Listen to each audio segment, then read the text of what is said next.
Good afternoon, everyone. So what I wanted to discuss with you today for Module 6 is just a quick overview of the topics of monopolistic competition and oligopoly. And I just want to hit the high points of each market structure and give you some examples, some really famous examples for you to work with and to consider to help, again, solidify and concretize the learning objectives for this week. So the fundamental aspect about monopolistic competition, we'll start with that one first, since that's what's first in your text. Monopolistically competitive firms or monopolistically competitive market structures are dominated by advertising, brand loyalty, and product differentiation within that market structure. Again, the key aspect here is a monopolistically competitive milieus. You see advertising, brand loyalty, and product differentiation, which should strike you as a unique marketplace, because this is taking, when we get into the topic of brand loyalty, we're taking some aspects of monopoly where people have that brand loyalty. They have bought in to a particular company as opposed to other companies. And there could be, very understandable reasons for that. And then there could be some things where it's just like you're just completely being bought and sold by the advertising. So we have some aspects of a monopoly, but then we also have that competitive aspect, that kind of dog eat dog spirit within the marketplace that comes from the competitive environment. So there's a little bit of perfect competition here, and then there's a little bit of monopoly here, and we kind of intermingle those two with monopolistic competition. Some examples that I want to bring to your attention in the fast food sector of the economy, to harken back to a classic example of advertising that worked really, really well is Wendy's "Where is the Beef" commercial. Some of you might be too young. You don't remember that commercial. Some of you may remember it very well. And it just took America by storm, really, and became a part, so much so that it became a part of the American lexicon to ask the question, where's the beef? If you are at this point questioning the authenticity of whatever it is that is being discussed. So there are certain excuse me, there is certainly Wendy's "Where's the Beef" commercial that stands kind of atop all of them. There's also, more recently, Verizon's "Can You Hear Me Now" commercials from the early 2000s, or Enterprise's "We'll Pick You Up" campaign and slogan. There's also, going back to the fast food industry, about 10 or 15 years ago, an excellent advertising campaign came about from Taco Bell. I don't like Taco Bell, but that's a topic for another day. The point is, Taco Bell aired their I am Ronald McDonald" campaign with the intended effect of capturing some of McDonald's customers. Not that people who frequent McDonald's are generally the same demographic of folk who frequent a Taco Bell. They're usually very different clientele. But the point of the campaign and the advertising was to capture some of McDonald's clientele, some of their loyal customers, in order to expand Taco Bell's profit margins. So again, we've talked about fast food, we've talked about cell phones, we've talked about rental cars. Think about all the ads you see during the Super Bowl. Think about the ads you see all the time whenever you're now streaming, unfortunately, or watching TV more classically. All of these are indicators that these firms are operating in a market structure that is more monopolistically competitive than it is anything else. One of the key aspects, another key aspect to a monopolistically competitive environment is that no firm dominates. There's no one firm that we could say is the clear market leader. And so, as a consequence of that, because there are what are typically just referred to as some firms, somewhere between 5 and 10 in that particular industry or that particular marketplace, there's really no benefit or mechanism for collusion, right?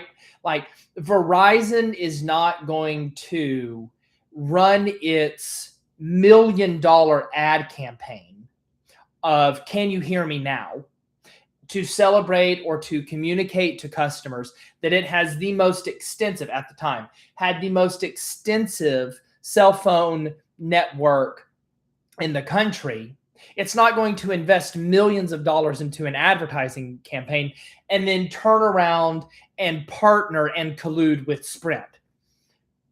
This just doesn't make sense.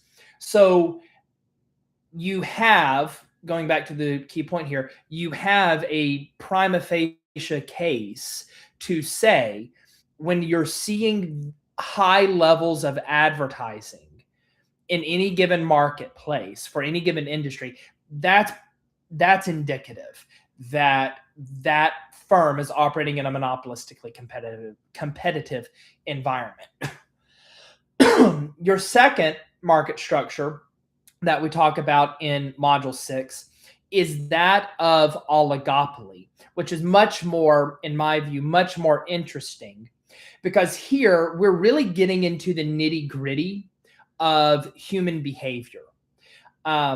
Here we're talking about the interaction of a few firms that are technically independent, but they are still so greatly impacted by the actions of each other because there are only a few of them, somewhere between 3 and 5, that we say these firms are interdependent.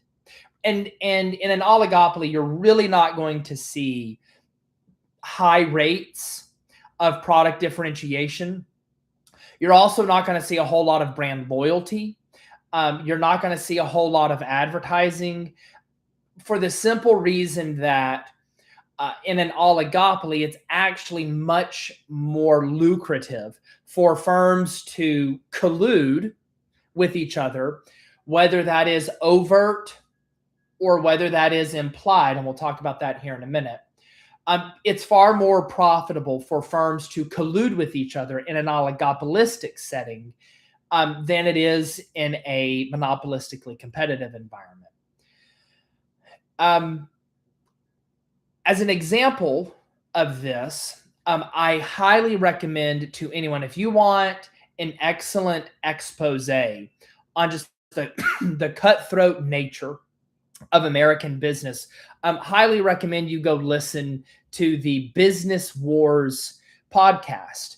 And what you'll find is overwhelmingly these are monopolistically competitive, highly competitive marketplace structures where the benefit of slitting each other's throats is far more lucrative than trying to organize some sort of cooperative arrangement. But in an oligopoly, these firms could potentially ask, well, what if we actually work together? What if instead of constantly trying to step on each other to get to the top, what if we actually just worked together and helped each other out? And while this is an excellent business model for building a thriving business culture, and we certainly encourage people in their private lives to collaborate and involve a wide variety of stakeholders. When we are talking about the benefit of the firm or the benefit of the American consumer, our analysis shifts 180 degrees, because it is not in the interest of the American consumer for these firms to collude with each other. And so collusion must be protected against for the benefit of the American consumer. One of an example of this, and particularly of implicit collusion, would be the breakup of AT&T in the late 70s, early 80s, where AT&T was sued by the Department of Justice. It was found in a court of law to have an effective monopoly. That the court then ordered that AT&T completely be broken up. And that's what the result of that was the formation of what were called the baby bells. You had Western Bell, you had Mountain Bell, particularly in Arizona. You had Central Bell, Midwest Bell. Down where I live, it was Southwestern Bell. You had Eastern Bell. You had, I think, Liberty Bell was up in the Northeast. And so the thought was, by breaking up AT&T into all of these different telephone companies, they would compete with each other. That's not quite what happened. What we found over time is that Western Bell, most based out of California, implicitly chose not to compete with Mountain Bell in Arizona or Colorado. It wasn't going to run lines. It just chose not to offer those services. And in turn, Mountain Bell did the same thing in California, Oregon, and Washington State. And so what the court attempted to do by breaking up AT&T into the baby bells was to create this competitive environment. What it actually did was just reinstate the monopoly of AT&T, but did it on a regional level. So we have to be, the point of the story, we have to be very judicious when we are applying this antitrust regulation, because we understand that these firms are constantly kind of playing this watch and see game of who's going to move first, who's going to do what, and then I'm going to make my decision based off of that. I will tell you, and this is something we certainly will talk about in later weeks. I don't know any economist who would disagree with this statement. One of the best practices, if we're talking about policy and we're talking about how do we reallocate, the benefit from these highly exploitative market structures of oligopoly and monopoly, how do we reallocate economic benefit away from them into the American consumer? One of the best practices, at least in theory, to reduce oligopolistic and monopolistic market structures is open, free, fair international trade. A great example of this would be to think about the market structure of the American automobile prior to the 1960s, where it was heavily concentrated. You pretty much just had three options. And now consider the American marketplace for an automobile. You have dozens of options from all over the world, from the most expensive and most luxurious option you could possibly afford to something that is just extremely economical and affordable and reliable, what we call a little grocery getter. just a little bitty vehicle that can, put you, the wife, the kids in the vehicle and can go get groceries and come back and everyone's happy. It's just kind of a there and back type of vehicle. You have dozens of options within that range. And what you notice is the American automobile sector really relies on its advertising, really relies on brand loyalty and differentiation in order to capture and keep the attention of its clientele and its customer base. So I hope you found these points instructive. Again, if you have any questions, always feel free to reach out to me. I'm always here and happy to help. Thanks so much. Have a good day.